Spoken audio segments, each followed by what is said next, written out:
não sei se você sabe, a semana toda eu sofri percalços graves e ninguém sabia.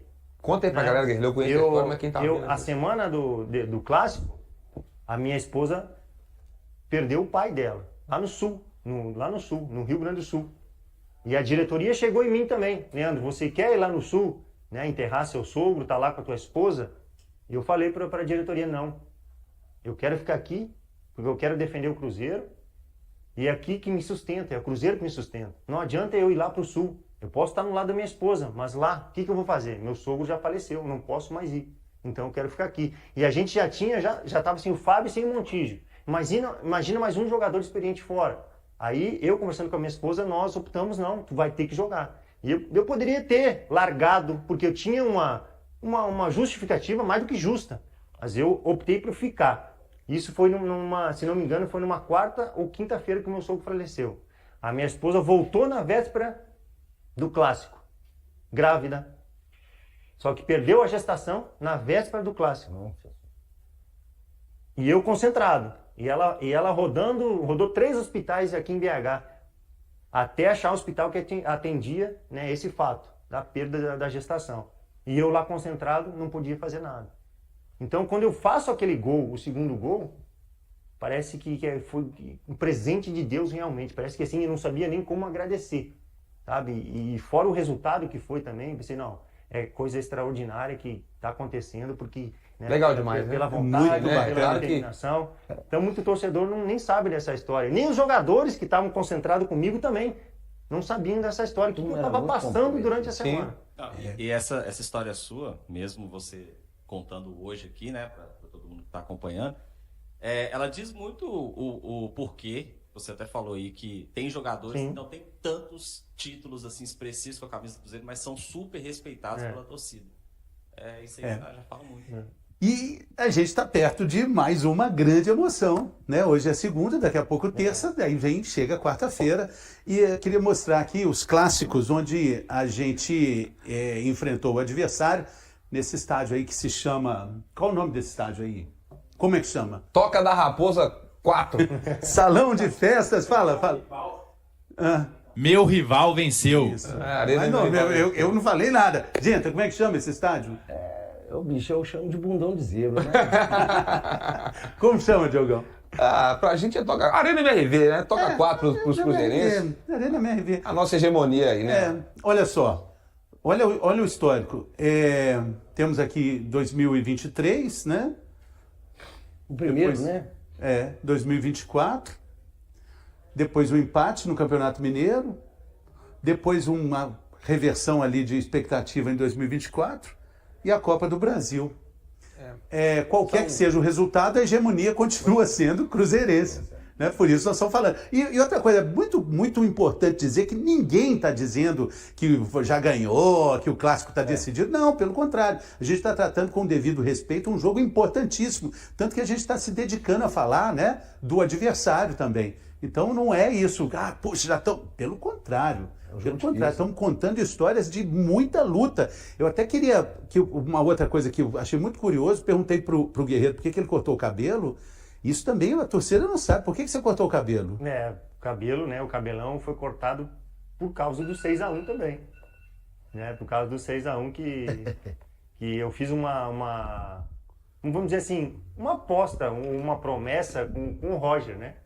O Roger sempre, todo treino, ele pegava no meu pé. Leandro, vamos cortar esse cabelo feio, que tá horrível e tal. E eu, Roger, para com isso, não vou cortar. Aí chegou na véspera do 6-1, o Roger, tá bom, Leandro, vamos fazer uma aposta? Vamos.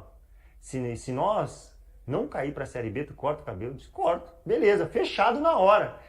Aí foi o que aconteceu. Aconteceu e nunca mais deixou nem você nem o Roger, que o Roger também não voltou a ter cabelão. Isso, e foi o último jogo, né, da temporada, né, de 2011. Então, 2012 eu voltei já. Mas o Roger, na época do Cruzeiro, ele já usava o cabelinho mais curto. Na época do Fluminense que ele usava... Ele já estava com o cabelinho mais curto. Agora, o cabelo também acabou, né?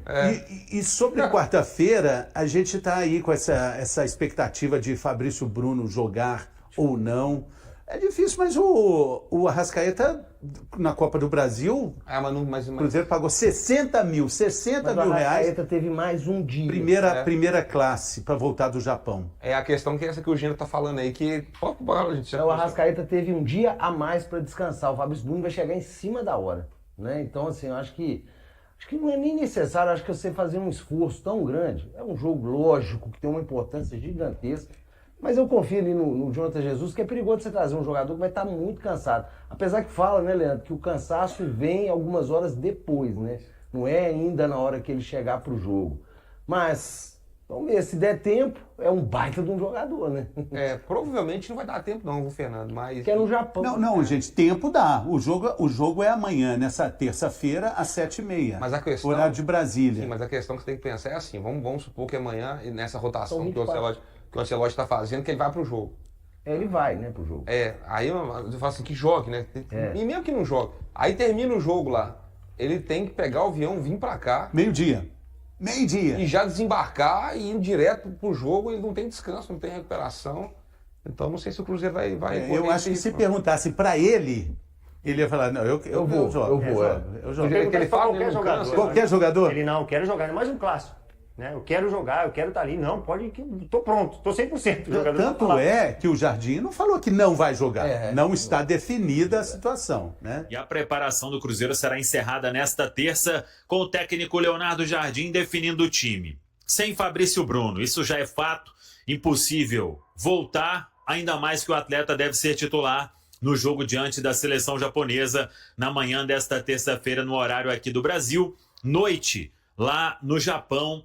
E o Fabrício Bruno, então, desfalque confirmado para o duelo de quarta-feira. A bola rola às 9h30 da noite na Arena. O Cruzeiro tentando acabar aí com essa sequência de 3 jogos sem vitória na Série A do Campeonato Brasileiro. Daqui a pouco a gente fala sobre o time, o que pode fazer aí o técnico Leonardo Jardim, mas hoje a CBF surpreendeu, hein? E escalou árbitro mineiro. É isso mesmo. Árbitro mineiro para apitar o clássico de quarta-feira às 9h30 da noite na Arena. O que é curioso é que, por exemplo, no campeonato estadual, o Cruzeiro pede arbitragem de outro estado, né? Tirando ali o clássico da fase de classificação, quando tem jogo decisivo, o Cruzeiro faz a opção por pedir árbitro de fora, de outro estado. Aí vem aquele sorteio, né, que todo mundo já sabe. E agora, o que a CBF faz? Ela escala um árbitro mineiro para o clássico. Paulo Zanovelli. Ele, em termos de clássico, apitou pela última vez até uma vitória do Cruzeiro. Foi 2-0 o jogo na Arena. O Cruzeiro venceu aquela partida que até teve o gol do João Pedro. O primeiro foi do Zé Ivaldo. E o Cruzeiro conquistou a vitória com a arbitragem de Paulo César Zanovelli. Mas é um árbitro aí que vamos acompanhar, né? Dava para se evitar qualquer tipo de situação nesse sentido, mas foi uma escala por parte da CBF. Vamos acompanhar e torcer para que o Zanovelli faça uma arbitragem ok. Por mais que seja bem difícil, de qualquer forma, é ele o dono do apito, então, na quarta-feira. A preparação do Cruzeiro será encerrada nesta terça-feira. E aí o Cruzeiro fecha a preparação para este duelo diante do Atlético Mineiro, o treino desta terça-feira à tarde, porque depois já vem a concentração. Sem Fabrício Bruno, tendência muito forte de Jonathan Jesus começar ao lado de Vidalba. Agora, o Leonardo Jardim vai levar, com certeza, para o vestiário da Arena, quem começa na beirada pela direita, quem começa na beirada pela esquerda. Acho que são 3 opções: Christian, Wanderson e Arroio. Não vejo nada além disso. De qualquer forma, o Leonardo Jardim aí trabalha com os jogadores nesta última atividade de terça-feira e vamos ver o que ele vai definir para o Cruzeiro, repito, voltar a vencer o Atlético lá na Arena. Muita gente ainda repercutindo sobre Neisser Vidiarreal, já falamos muito sobre isso aqui. Cruzeiro muito protegido, com o pré-contrato, que tem a mesma validade, tudo foi assinado.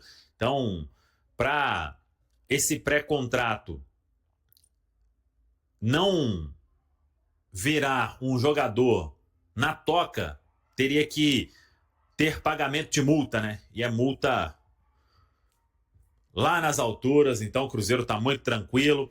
E o jogador também aceitou todas as condições que o Cruzeiro ofereceu, sabendo de todo o projeto, independentemente de grande participação na Copa do Mundo Sub-20, como ele vem tendo com a seleção da Colômbia. Entrar nessa situação de um clássico, mas é aquilo, né? O clássico iguala os desiguais. É aquele famoso ditado no futebol.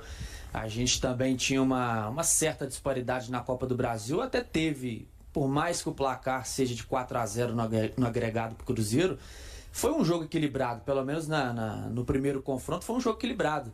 Se a gente for pegar em alguns momentos, o Atlético foi até superior ao Cruzeiro. Obviamente que no segundo jogo o Cruzeiro foi muito mais dominante, já estava com a situação encaminhada, mas concordo com o Yuri, a pressão está mais para o Atlético, porque vive uma situação mais delicada na tabela, mas acho que o torcedor do Cruzeiro, por outro lado, tem que entender que o Cruzeiro vive um momento de oscilação, mas o Cruzeiro faz uma campanha de time campeão.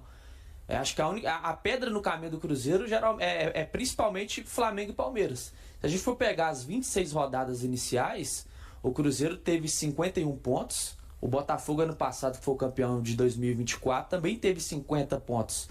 Né? Ou seja, o Cruzeiro teve um ponto a mais do que o campeão do ano passado. Mas justamente pelo fato de Palmeiras e Flamengo serem times tão acima da média, faz com que o Cruzeiro seja o terceiro colocado nesse momento. Mas acho que a torcida do Cruzeiro tem que entender isso, né? Entender que a campanha é muito boa, é um time consistente, vai passar por oscilações, porque o Leonardo Jardim está passando por esse processo de formação. Acho que a partir do momento que o Jardim chega para o Cruzeiro em 2025, já pensando em 2026. Então acho que o torcedor do Cruzeiro tem que entender isso. E do lado do Atlético, como eu já falei, o Sampaoli chega numa situação muito complicada. Ele chega no momento da temporada que ele não pode fazer muita coisa, ele não pode contratar, ele não pode opinar nesse sentido de evoluir a equipe, ele tem que contar com o que ele tem. E nesse momento ainda menos, né? Porque ele tem todos esses desfalques. Mas no final das contas vai ser um jogo equilibrado, acho que não vai ter uma disparidade muito grande pelo lado do Cruzeiro, não. Eu no clássico da Copa do Brasil estava com esse sentimento aí que o Daniel falou de o clássico iguala os desiguais. Eu falei, não, o Atlético vai fazer um jogo. Tomou 2 em casa. Vamos ver, foram 4 confrontos já nessa temporada, tá? Pelo Campeonato Mineiro, o Atlético venceu por 2-0 fora de casa. No Brasileiro, primeiro turno, 0-0. E aí na Copa do Brasil, 2-0 para o Cruzeiro nos 2 jogos. Primeiro na Arena MRV, o segundo lá no Mineirão. Então, nos confrontos recentes, o Cruzeiro leva vantagem. O meio-campista Lucas Romero, estrangeiro com o maior número de partidas pelo Cruzeiro, comentou nesta segunda-feira, durante o treino aberto na Toca da Raposa, sobre a marca de 255 jogos com a camisa celeste. Ídolo dentro e fora de campo, o argentino destacou o respeito que conquistou no clube e como tenta servir de exemplo para outros atletas estrangeiros que chegam à equipe. Romero afirmou sentir orgulho e responsabilidade por representar o Cruzeiro. Ser o estrangeiro com mais partidas pelo clube é algo muito importante para mim. Tenho muito orgulho, mas também entendo que isso traz uma responsabilidade. Procuro repassar isso aos meus companheiros, tanto nos treinos quanto nos jogos. Tento chegar cedo, me dedicar ao máximo e honrar o peso dessa camisa, disse. Durante a entrevista, ele comentou também sobre as palavras do compatriota Vilauba, que revelou ter o sonho de conquistar o mesmo prestígio junto à torcida. Ele vem evoluindo bastante e está no caminho certo. É um jogador muito dedicado, que aproveita cada chance para se superar. Já disse que o Cruzeiro é a Europa dele, e isso se nota no dia a dia e nas partidas, pelo empenho e pela vontade de conquistar respeito dentro e fora de campo, afirmou. Romero ainda respondeu aos elogios feitos por Walter Montillo, ídolo cruzeirense. O Walter é um cara especial, respeitado na Argentina, no Brasil e no Chile. Por onde passou, deixou uma história bonita. Isso mostra que ele foi não só um grande jogador, mas também uma pessoa incrível. Receber um elogio dele me deixa muito feliz e orgulhoso, destacou. O argentino aproveitou para ressaltar o bom ambiente no elenco, destacando a união e a competitividade positiva entre os jogadores. A disputa começa dentro do próprio grupo, mas sempre com respeito e lealdade. O clima de treino é excelente, todos se ajudam. Muitas vezes quem entra durante o jogo faz a diferença, o que mostra o trabalho forte e a mentalidade do grupo e do treinador, explicou. Na reta final da preparação para o clássico contra o Atlético, na próxima quarta-feira, às 21h30, na Arena MRV, Romero reforçou o foco e a intensidade do time. Sempre digo que vestir essa camisa é uma grande responsabilidade, independente do adversário. A concentração precisa ser a mesma em todos os jogos. Mas é claro que o clássico tem um peso especial, e o Cruzeiro vai entrar em campo para dar o melhor, afirmou. Por fim, Romero comentou sobre os jogos em que a equipe não conseguiu vencer. Não acho que seja falta de concentração, mas talvez de efetividade para concluir as jogadas. Contra Flamengo, Ceará, Sport e Santos, por exemplo, fizemos bons primeiros tempos, mas não conseguimos ampliar o placar. Contra o Sport caímos um pouco no segundo tempo e não mantivemos o ritmo, concluiu. E aí galera, o que acharam? Deixem suas opiniões nos comentários. Não se esqueçam de deixar o like, se inscrever no canal e ativar o sininho para receber as notificações. Até mais, Nação Celeste! Vamos pra frente!